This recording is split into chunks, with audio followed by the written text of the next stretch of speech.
My name is Natalie, and I would like to thank you today for being a part of this Healthy Living Series initiative. And today I'm going to be talking to you about yoga. And I'm going to come from the viewpoint of my own experience of yoga and how yoga has benefited me. I'm by no means an expert because there's always so many new things to learn about yoga, but I would just like to share my experience with you, and I hope that it benefits you for your physical health as well as your mental health. And so where to begin is that yoga is one of the oldest forms of movement. So it's lasted a while, it has shown all of its benefits, and there's a lot of different kinds of yoga. And I think that's important to know because it means that there's something for everyone. So me personally, I benefited from a yoga from a fitness perspective. I love to move, and yoga has really helped benefit my body. And I always say this, is that I'm able to do more things without injury in my body than I was 10 years ago. So, and I hope that encourages you to begin to start a yoga practice. And today I'm going to be talking a little bit about the benefits as well as showing you about 5 different yoga postures that anybody can do at home. And these are basically things I do every day. So I hope that that becomes something that you can attain to and practice yourself. So one of the first benefits that I want to talk about with yoga is obviously a physical benefit. The first one, everyone thinks that it's always, I have to be flexible to do yoga. But actually, that is not correct. You actually can do yoga and your body can change. Your body is malleable. And so one of the best candidates for yoga is a person that maybe is not flexible. So anyway, I enjoyed that. Yoga gives you more mobility. And there's a difference between just flexibility and mobility. Mobility is that you have strength throughout all of the range of motion of your muscles. And a good example someone gave me was that you have a car and you rotate your tires, and that's important to do because it prevents your car from not running smoothly. And so that's kind of like our body. We need to work all different sides of our body, work mobility so that we won't have injuries. And like I said, I used to get more like knee pain, shoulder pain, just every now and again I would get an injury. And I can say as long as I've maintained a consistent yoga practice, those things haven't occurred to me. And to me that proves that it's kind of like rotating your tires. It's becoming strong in both sides of your body. It's preventing from focusing on one body part over another. One other thing that I really like to talk about is our proprioceptive nervous system. And it's kind of a big word, but it's basically how your brain understands where your body is in space. So as we age, that system gets a little bit less, it doesn't work as well, and that's why we tend to not have better balance. We can fall more easily, which is also a big thing with our elderly population. So for example, as I'm standing on one leg or my arm is out here, my brain is saying, it's getting feedback from the environment saying, I know where my arm is in space. It's sending signals back. And so in yoga, when you're practicing all these different postures, your body is telling your brain, okay, I'm over here. So the next time when you're stepping off a curb, for example, your brain is more aware of where your body is in space. And from that, you have a greater sense of your environment, and your body just does better in space. So think about fall prevention. Think about doing things that that are maybe a little bit more difficult. Your brain understands that, hey, this is a movement I've done before, I can do it. So that's just an awesome benefit into your balance, and I will show us a little balance posture today. So, and the next thing that I'd like to talk about too is that it's movement and breathing. So we want to breathe and get more oxygen into our bodies. So anytime you move and breathe, you're gonna feel better. Why? Because you get more oxygen through the air you're breathing.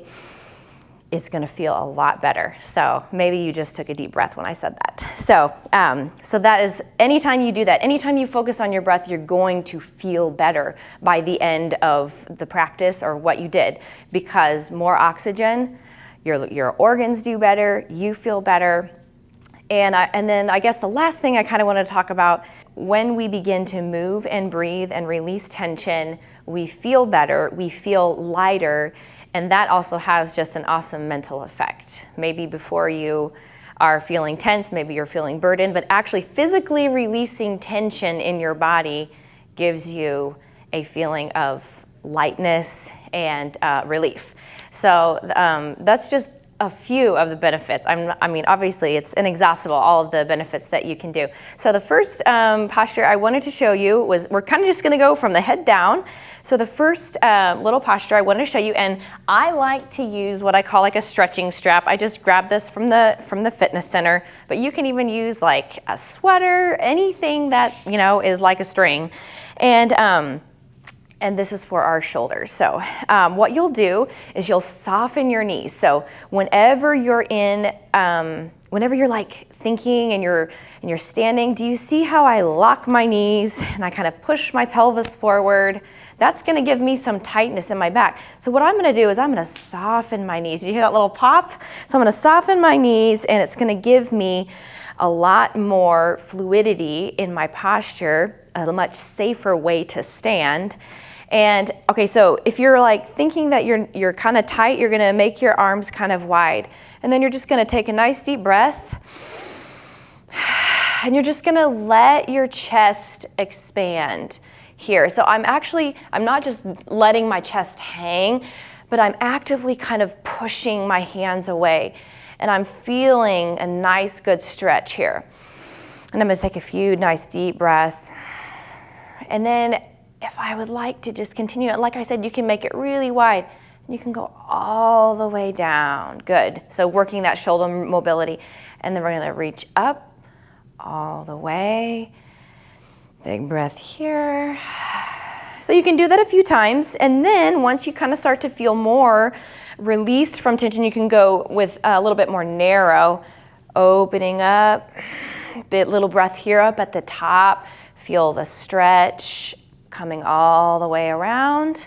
Like I said, and if you need to kind of move to the side, that's okay too. Release the shoulders. And like I said, you can always adjust the how far away your hands are. And from here too, I like to do this as a nice little side bend. Remember, I'm keeping my legs nice, my knees nice and soft, and I'm just gonna stretch, keeping my heel grounded. Taking a breath, and I'm gonna exhale, side stretch, releasing any tension in that side body. So try it, you're gonna love it, you're gonna feel great afterwards. Already, I'm feeling better already. Okay, so the next kind of thing I'm gonna go down to the ground, and I'm gonna show you something that is one of the best exercises for your back. So this is more for your lower back. You're gonna get on your hands and knees, and if you struggle with your wrists, you can always just like make a fist. And so what you'll do is you'll have a nice neutral spine, placing your knees here. Your alignment is going to be wrists, elbows, shoulders. You're gonna soften your elbows, and you're just gonna gently let your belly drop, put your tail in the air, and lift your chin. This is where we are extending our spine. This is called cow. And then we're gonna take a breath, and then we're gonna exhale, and we're gonna tuck our pelvis under, bring our chin underneath, and we're just gonna have a nice flexion of the spine. So you can do these not so deep. You can just kind of do nice and slow. If you've maybe been standing for a long time, you can make those movements more fluid. And then you can maybe even begin to move left and right. This really helps to stretch and strengthen the low back. Oftentimes we find ourselves sitting in that nice rounded posture. So oftentimes it feels good to move the pelvis back and forth. Okay, so the third posture that we'll do is gonna focus on our hips. So I'm gonna come to my seat, and I'm gonna roll my shoulders back. And I'm just gonna bring my fingertips back behind me. I'm gonna puff my chest really proud. And I'm just gonna make that figure 4. And if you struggle with the figure 4, you can bring it out way, way far. So I'm going to flex my foot here, and I'm going to just take a nice few breaths, and I'm going to feel the stretch in the piriformis, which is a muscle that crosses your hip into your glute. And we don't often find this movement, so we need a nice stretch here. So if this is too easy or you're not feeling the sensation as much, you can puff your chest more, bring your leg up closer, and then you can add some movement. You can go a little bit to the left, a little bit to the right, kind of giving yourself a little massage where you feel any tightness. And then you can switch sides again. Like I said, if you want to go closer or farther away, it's just kind of some organic movement. So that's something that's really nice for the hips. The next posture is going to be kind of where you cultivate your strength. So strength in the core, strength in the quads. I'm just going to show us a classic plank. So I'm going to first pay attention to my wrists and my hands. I'm going to spread my fingertips out, coming out here. I'm going to pull in through the belly, and I'm going to make my abdominal wall really long. I'm going to lengthen out all the way from the chin to the pubic bone. And here is where I'm going to apply my yoga breathing here. Big breath here, feeling that heat. And like I said, if this is a little challenging, let's set the knees down. I can still feel the work in my core, keeping my gaze forward. If your wrists aren't feeling this, you can always come down to the forearms, finding a nice, or if you like to go to your toes for a more challenge. Here's breathing. So the other postures that I showed you are a little more restorative. This is such a great way to cultivate strength in your abdominals, your shoulders, your quads, anything. So the last posture I wanted to show you is that posture that's going to be working our balance. So I did, you can use a chair, you can use the wall. I'm just going to use the wall right here just to show that everyone can work on balance and everyone needs to work on balance. And so what we talked about is our proprioceptive nervous system. Our brain is thinking, okay, where am I in space? A great way to start to cultivate that is getting that focal point. And I'm going to, again, soften my knees, and I'll start on my left side, and I'm just going to bring my leg up. Let's see if I can just tap away from the wall. Breathing here. And like I said, movement is normal. Okay, you can try it the other way. I'll turn to this side so that I can grab my foot.